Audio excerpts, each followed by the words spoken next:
नमस्कार साथियों, स्वागत है आपका हमारे चैनल पे एजुकेशन विद एक्सपर्ट पे।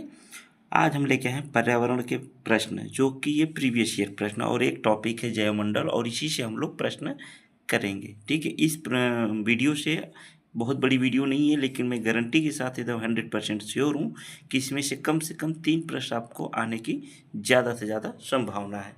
ठीक है, चलिए देखते हैं आज का पहला प्रश्न। पहले प्रश्न में साथियों दे रखा है कि पृथ्वी का वह समस्त भाग जहाँ जीवन विद्यमान है उसे क्या कहा जाता है। मतलब पृथ्वी के समस्त भाग पे जहाँ जीवन विद्यमान होता है उसको क्या कहा जाता है। वायुमंडल, जलमंडल या स्थलमंडल या जैवमंडल। तो इसको जैवमंडल कहा जाता है साथियों। ठीक है, क्या कहा जाए, जैवमंडल में आपके तीनों चीज़ आ जाते हैं।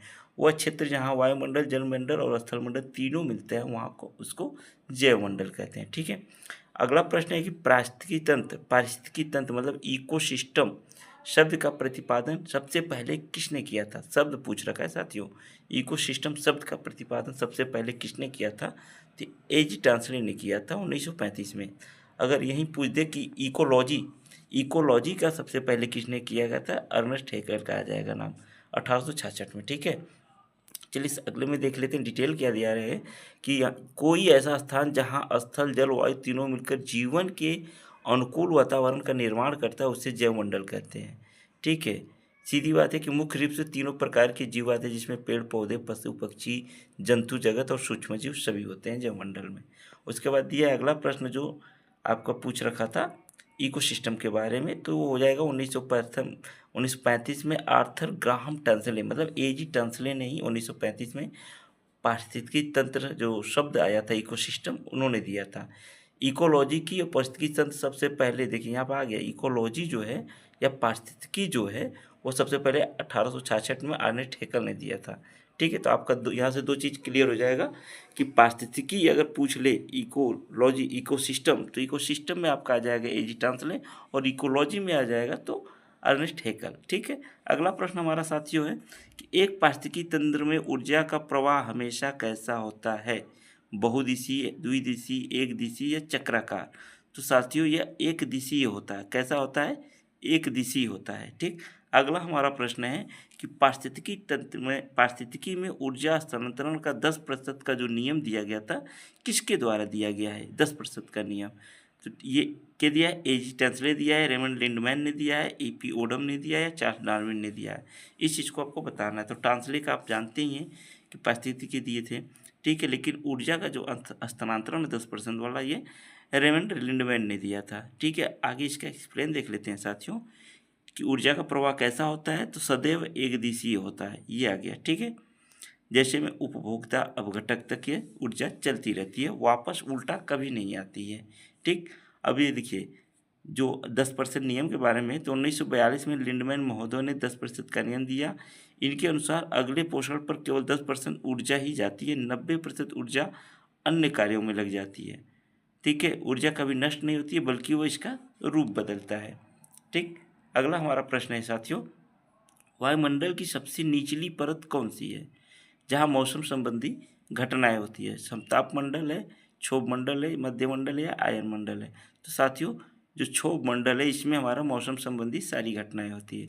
समताप मंडल दो चीज़ों के लिए फायदेमंद है, पहला पराबैंगनी किरण को रोकती है, ओजोन परत इसी में है समताप मंडल में, और दूसरा वायुयान उड़ाने के लिए सबसे अगर अच्छा जगह कोई माना जाता है तो ये समताप मंडल में उड़ाने की माना जाता है। ठीक है, उसके बाद है कि ओजोन परत की जो मोटाई मापा जाता है वो किस इकाई में मापा जाता है। तो सबसे बड़ी बात चीज़ है साथियों कि ये यहाँ डाप्सन नहीं डाप्सन होता है, डाप्सन में मापा जाता है। ठीक है, डेसिबल में आपको वॉइस आवाज़ आवृत्ति नापी जाती है। ठीक है, पास्कल में दबाव प्रकाश है और दूरी का है। ठीक, इस चीज़ को आप जानिए। अब देखिए एक्सप्लेन में क्या दे रखा है कि वायुमंडल में 5 परतें हैं। सबसे निचली परत क्षोभ मंडल कहलाती है, जहाँ बिजली कड़कना, बारिश जैसे सभी मौसम संबंधी घटनाएं हैं। इसके ऊपर समताप मंडल है जहाँ वायुयान उड़ाया जाता है, और यहाँ ही पर ही ओजोन परत पाई जाती है। और ओजोन परत हमें अल्ट्रावायलेट किरण जो कहलाती है, पराबैंगनी किरण, उससे हमारी सुरक्षा करती है। और डॉप्सन जो होता है ओजोन O3 को जो मापने की मोटाई मापने की इकाई है वो डॉप्सन है। ठीक है, क्या है, डॉप्सन है। यह समताप मंडल में पाई जाती है। हानिकारक पराबैंगनी किरण जो यूवी है, देखिए यहाँ पे दे रखा है, इससे हमारी पृथ्वी को रक्षा करती है। इससे ज़्यादा क्षति इस टाइम में अंटार्कटिका में हुआ है। अगर पूछ दे कि सबसे ज़्यादा क्षति कहाँ हुआ है तो अंटार्कटिका में हुआ है। ठीक, उसके बाद देखिए हमारा अगला प्रश्न में है कि अम्ल वर्षा एसिड रेन जो कहलाता है किन गैसों के कारण होता है। अम्ल वर्षा किन गैसों के कारण होता है, सीधी सीधी ये पूछ रखा है। CFC और ओजोन, ये CFC के द्वारा ही ओजोन का क्षरण होता है यहाँ पे। ये SO2 और NOx, ठीक है, सल्फ्यूरिक अम्ल और नाइट्रस ऑक्साइड, इनके वजह से अम्ल वर्षा होता है। ठीक है, और भारत में प्रोजेक्ट टाइगर की शुरुआत कब हुई थी, तो यह 1973 में हुई थी। भारत में प्रोजेक्ट टाइगर की शुरुआत कब हुई थी, 1973 में हुई। अगले स्लाइड में देखिए एक्सप्लेन क्या दे रखा है कि अम्ल वर्षा सल्फर डाइऑक्साइड SO2 जलवाष्प से मिलकर सल्फ्यूरिक अम्ल बनता है और नाइट्रोजन की ऑक्साइड NOx से जलवाष्प से मिलकर नाइट्रिक अम्ल बनते हैं। ठीक है, यही दोनों अम्ल वर्षा का मुख्य कारण है। उसके बाद हमारा अगला है जो बाघों के संरक्षण के बारे में था 1973 वाला। इसमें दे रखा है कि जो बाघों के संरक्षण का प्रोजेक्ट टाइगर शुरुआत हुआ था 1973 में। शेर परियोजना कब आया था, तो ये 1972 में। वन्य जीव संरक्षण अधिनियम भी 1972 में था और हाथी परियोजना, ठीक है, 1992 में आया था। अगला हमारा है कि प्रसिद्ध रोग जो है मिनी माता रोग जो कहलाता है, पानी में किस धातु के घुलने से होता है, मतलब किस धातु के मिल जाने से आपका मिनी माता रोग होता है। तो सीधी सीधी चीज़ है कि ये मरकरी के मिलने से मिनी माता रोग हो जाता है। ठीक है, और चिपको आंदोलन के प्रणेता का मुख्य व्यक्ति कौन थे, प्रणेता और मुख्य व्यक्ति में नाम आता है अक्सर इनका सुंदरलाल बहुगुणा का। किसका आता है, सुंदरलाल बहुगुणा का। देखो दोनों प्रश्नों का एक्सप्लेन देख लेते हैं साथियों। पारा मरकरी आंसर आ गया मिनी माता रोग के लिए।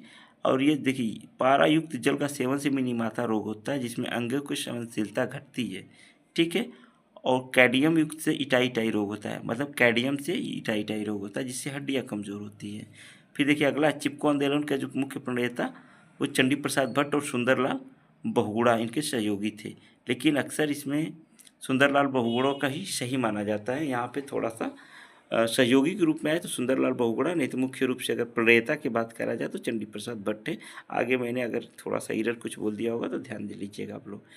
परीक्षा में केवल भट्ट जी का नाम न होकर केवल तभी सुंदरलाल बहुगुणा सही उत्तर माना जाता है, मतलब अगर चंडी प्रसाद भट्ट नहीं आए हैं तब सुंदरलाल बहुगुणा, और अक्सर इनका नाम नहीं आता है, सबसे ज़्यादा सुंदरलाल बहुगुणा जी का ही नाम आता है।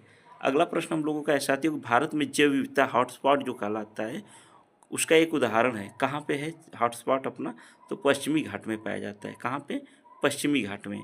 ठीक है, हमारे यहाँ 4 प्रकार का हॉटस्पॉट है, मतलब 4, ठीक है, लेकिन पश्चिमी घाट यहाँ आंसर में दिया है, इस चीज़ को आप ध्यान में रखिएगा। उसके बाद विश्व पर्यावरण दिवस कब मनाया जाता है, तो ये आपका 5 जून को मनाया जाता है। 22 मार्च को जल दिवस है, 22 मई को आपका जैव